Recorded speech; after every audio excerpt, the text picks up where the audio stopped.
Assalamualaikum warahmatullahi wabarakatuh.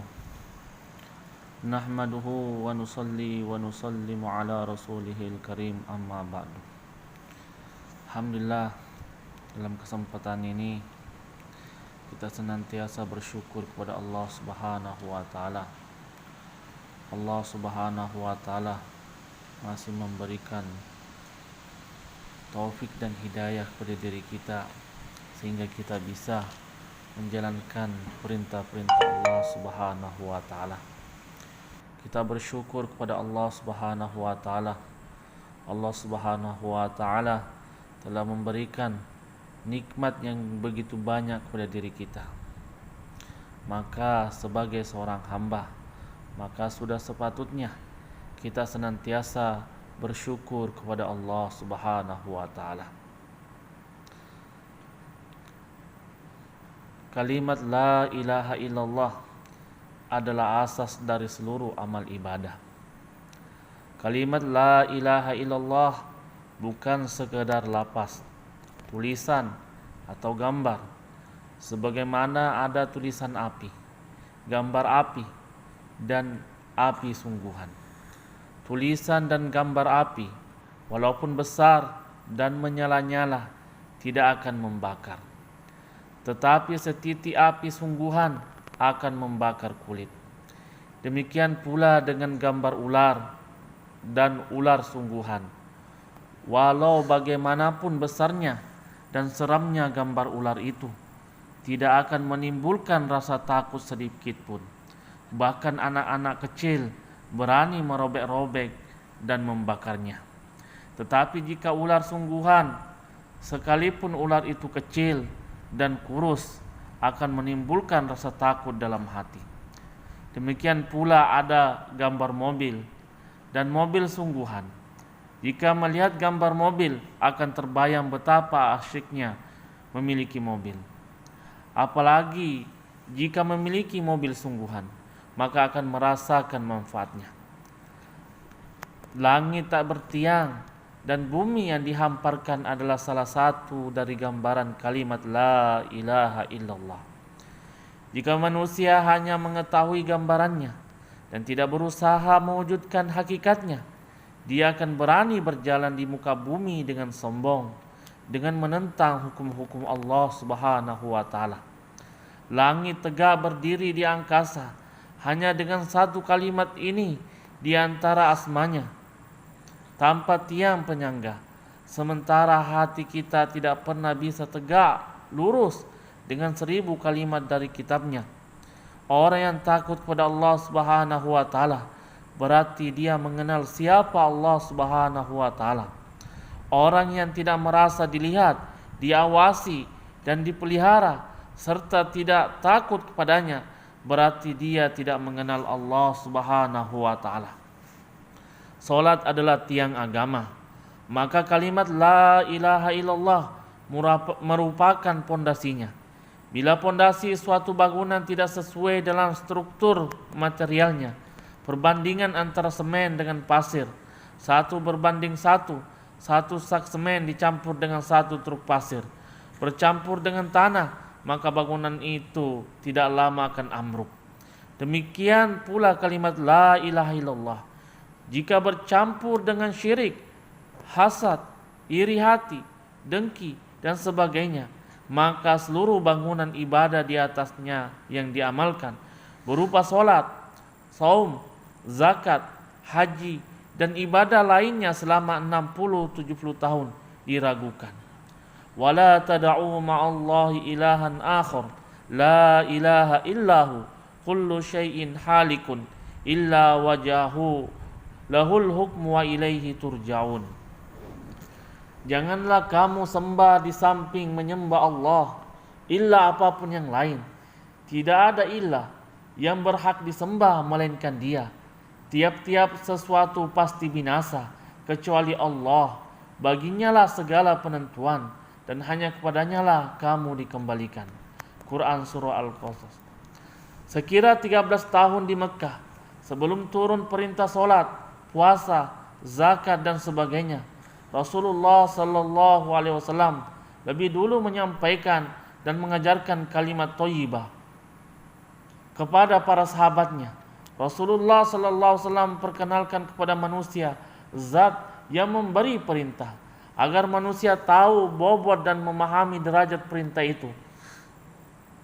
Lalu Rasulullah sallallahu alaihi wasallam berusaha dengan melatih hawa nafsu dan membersihkan hati mereka dari segala bentuk kemusyrikan, sehingga terbentuk sifat dan akhlak yang dikehendaki oleh Allah Subhanahu wa taala. Kemudian ta'lim wa ta'lum, diajarkan ilmu dan hikmah. Kama arsalna fikum rasulan minkum yatlu alaikum ayatina wa yuzakkikum wa yuallimukumul kitab wal hikmah wa yuallimukum ma lam takunu ta'lamun. Sebagaimana kami telah mengutus kepadamu rasul di antara kamu yang membacakan ayat-ayat kami kepada kamu dan mensucikan kamu dan mengajarkan kepadamu Alkitab dan hikmah, serta mengajarkan kepada kamu apa yang belum kamu ketahui. Walladzi ba'atsa fil ummiyina rasulan minhum yatlu 'alaihim ayatihi wa yuzakkihim wa yu'allimuhumul kitaba wal hikmah wa in kanu min qablu lafi dhalalin mubin. Dialah yang mengutus kepada kaum yang buta huruf seorang rasul di antara mereka yang membacakan ayat-ayatnya kepada mereka, mensucikan mereka dan mengajarkan kepada mereka kitab dan hikmah. Dan sesungguhnya mereka sebelumnya benar-benar dalam kesesatan yang nyata. Seluruh anbiya alaihi salam diutus ke dunia ini hanya menyerukan qulu la ilaha illallah tuflihun. Ucapkanlah tidak ada yang berhak disembah selain Allah, maka kalian akan sukses. Kalimat inilah yang disampaikan oleh Rasulullah sallallahu alaihi wasallam kepada Bilal radhiyallahu an ketika masih menjadi hamba sahaya. Kemudian dimerdekakan oleh Abu Bakar radhiyallahu an dan menjadi seorang gubernur. Rasulullah SAW tidak mengatakan kepada Bilal, "Hai Bilal, jika engkau ingin sukses, kamu harus berunjuk rasa kepada tuanmu, tuntut HAM, naikkan UMR." Kalimat inilah yang meruntuhkan kerajaan Persia dan Romawi. Rasulullah sallallahu alaihi wasallam tidak memerintahkan agar raja-raja itu menyerahkan kerajaannya. Rasulullah sallallahu alaihi wasallam bersabda, "Tu'tunal haqqal ladzi 'alaikum wa tas'alunallaha alladzi lakum." Kalian berikan hak orang lain yang diwajibkan atasmu dan kalian minta kepada Allah hakmu. Allah Subhanahu wa taala berfirman, "Wala tad'u ma'allahi ilahan akhar fatakuna minal mu'azzibin." Maka janganlah kamu menyembah ilah yang lain di samping Allah yang menyebabkan kamu termasuk orang yang diazab. Setiap manusia yang ingin sukses membutuhkan kalimat ini, sekalipun ia belum tahu atau belum memahami apa artinya kalimat la ilaha illallah. Ketika dihadirkan ke dunia, diazankan di telinga kanan dan diiqamat di telinga kiri. Pada saat ijab kabul dan ketika sakaratul maut ditalkinkan dengan kalimat ini. Bahkan yang telah berada di alam kubur menantikan kiriman kalimat ini daripada ahli keluarganya yang masih hidup. Para sahabat radhiyallahu an telah berjaya dan sukses karena mereka memiliki kalimat la ilaha illallah, sehingga Allah Subhanahu wa taala memperlihatkan kekuatan Islam di hadapan orang kafir dan kaum muslimin. Setiap kali para sahabat mengucapkan kalimat ini, bergetarlah sebuah tiang nur di hadapan arsy Allah tabaraka wa ta'ala, dan tak akan berhenti sebelum dosa-dosa mereka diampuni. Dengan kalimat ini, para sahabat radhiyallahu an menyeberangi lautan tanpa perahu, membela dan memindahkan gunung dari tempatnya. Rasulullah sallallahu alaihi wasallam bersabda, "Suatu saat Islam akan luntur sebagaimana pakaian menjadi luntur, sehingga tiada lagi orang yang mengetahui apa itu puasa, apa itu salat, haji dan sedekah. Maka diangkatlah Al-Quran pada suatu malam, dan tak satu pun ayat yang tertinggal di muka bumi. Yang tinggal hanyalah beberapa kelompok manusia, di antaranya orang-orang itu renta, yang tak berdaya lagi dan mereka berkata, kami dapati bapak-bapak kami mengucapkan kalimat la ilaha illallah, maka kami pun mengucapkannya. Dalam riwayat lain Rasulullah sallallahu alaihi wasallam bersabda, "Fayabqa shirarun nas yataharajuna taharujal umuri fa'alaihim taqumus sa'ah." Maka yang tertinggal hanyalah orang-orang jahat saja. Mereka berselisih laksana keledai-keledai yang sedang berkelahi ke atas mereka. Inilah terjadi hari kiamat. La ilaha illallah adalah tidak ada ilah, tempat tumpuan hati selain Allah. Kemana hati ini bergantung, kecenderungan hati ketika menghadapi suatu masalah, yang dengannya hati merasa tentram.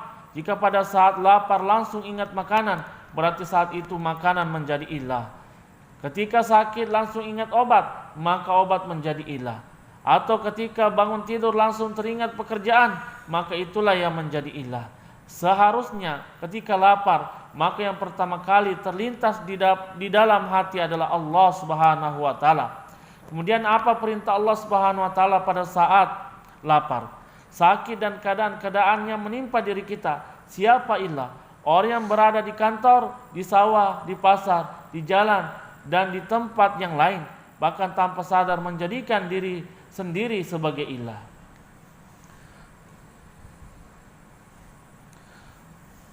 Allah Subhanahu wa taala berfirman, pernahkah kamu melihat orang yang menjadikan hawa nafsunya sebagai ilahnya, dan Allah membiarkannya sesat berdasarkan ilmunya, dan Allah telah mengunci mati pendengarannya dan hatinya, dan meletakkan tutupan atas penglihatannya? Maka siapakah yang akan memberinya petunjuk sesudah Allah membiarkannya sesat? Maka mengapa kamu tidak mengambil pelajaran? Dalam ayat yang lain yang artinya, tahukah kamu orang yang menjadikan hawa nafsunya sebagai ilahnya? Maka apakah kamu dapat menjadi pemelihara atasnya? Atau apakah kamu mengira bahwa kebanyakan mereka tidak mendengar atau memahami? Mereka itu tidak lain hanyalah seperti binatang ternak, bahkan mereka lebih sesat jalannya daripada binatang ternak.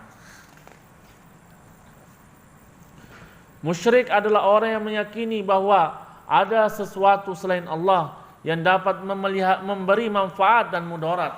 Dia mencintai sesuatu sebagaimana dia mencintai Allah Subhanahu wa taala. Allah Subhanahu wa taala berfirman di dalam surah Al-Baqarah, dan di antara manusia ada orang-orang yang menyembah tandingan-tandingan selain Allah. Mereka mencintainya sebagaimana mereka mencintai Allah. Adapun orang-orang yang beriman amat sangat cintanya kepada Allah Subhanahu wa taala. Seluruh manusia punya masalah, dan saat ini manusia meyakini dengan adanya benda-benda ia dapat menyelesaikan seluruh permasalahannya. Benda-benda ini bisa mewujudkan dengan uang, dan uang hanya bisa didapatkan dengan kerja. Padahal kerja tidak bisa mendatangkan uang. Yang mendatangkan uang adalah Allah Subhanahu wa taala. Kerja bisa mendatangkan uang, butuh perintah Allah. Sedangkan Allah Subhanahu wa taala berkuasa mendatangkan uang walaupun tanpa kerja. Jika Allah Subhanahu wa taala menghendaki dengan kerja bisa mendatangkan uang, dan jika Allah Subhanahu wa taala menghendaki dengan kerja tidak bisa mendatangkan uang. Berapa banyak orang yang berdagang tetapi perdagangannya merugi, dan berapa banyak orang yang tidak bekerja tapi memiliki uang. Uang tidak bisa mendatangkan benda-benda. Yang mendatangkan benda-benda hanyalah Allah Subhanahu wa taala. Uang bisa mendatangkan benda, butuh perintah Allah Subhanahu wa taala. Dan Allah Subhanahu wa taala mampu mendatangkan benda tanpa uang. Jika Allah Subhanahu wa taala menghendaki, dengan uang bisa mendatangkan benda, dan jika Allah Subhanahu wa taala menghendaki, dengan uang tidak bisa mendatangkan apa-apa. Siapakah yang memberi rezeki pada bayi dalam rahim ibunya, yang memberi makan orang yang tersesat di dalam hutan, walaupun dia yang memberi makan orang yang tersesat di dalam hutan walaupun dia berbekal uang, atau orang yang ingin membelanjakan uang tetapi dia berada di suatu tempat yang tidak ada pasar, toko atau warung. Nasi tidak bisa mengenyangkan, yang mengenyangkan Allah Untuk mengenyangkan nasi butuh perintah Allah Subhanahu wa taala, mampu mengenyangkan tanpa nasi. Jika Allah Subhanahu wa taala menghendaki, nasi bisa mengenyangkan, dan jika Allah Subhanahu wa taala menghendaki, nasi tidak bisa mengenyangkan. Tanpa nasi Allah Subhanahu wa taala mampu mengenyangkan. Bagaimana memahami keadaan antara pencipta dan yang diciptakan? Seperti orang yang beranggapan yang menghilangkan haus adalah air, padahal Allah Subhanahu wa taala yang menciptakan keadaan haus. Yang bisa menghilangkan rasa haus juga hanya Allah. Dan untuk menghilangkan rasa haus, Allah tidak butuh adanya air. Sebaliknya, untuk menghilangkan rasa haus, air butuh kepada perintah Allah Subhanahu wa taala. Inilah la ilaha illallah. Orang yang yakin bahwa air dapat menghilangkan haus, maka ia hanya dapat merasakan manfaat air sampai ia mati. Setelah mati tidak mendapatkan manfaat lagi. Bahkan air akan menjadi asbab penderita baginya di neraka jahanam. Ia akan diberi minum dari air mendidih, darah, nanah, dan cairan timah. Orang yang bisa mengambil manfaat dari qudratullah akan dapat merasakan manfaat air hingga di alam kubur dan di telaga Kaukasar di surganya Allah Subhanahu wa taala. Demikianlah yang dapat kami sampaikan. Mudah-mudahan apa yang kami sampaikan ini bisa bermanfaat untuk kita semua. Adapun benarnya semata-mata datang daripada Allah Subhanahu wa taala. Adapun kesalahan, kekurangan datangnya daripada kehilapan diri saya sendiri. Mohon maaf. Kami akhiri dengan doa kepada majelis. Subhanallah bihamdihi, subhanakallahumma wa bihamdika, asyhadu an la ilaha illa anta, astaghfiruka wa atubu ilaik. Assalamualaikum warahmatullahi wabarakatuh.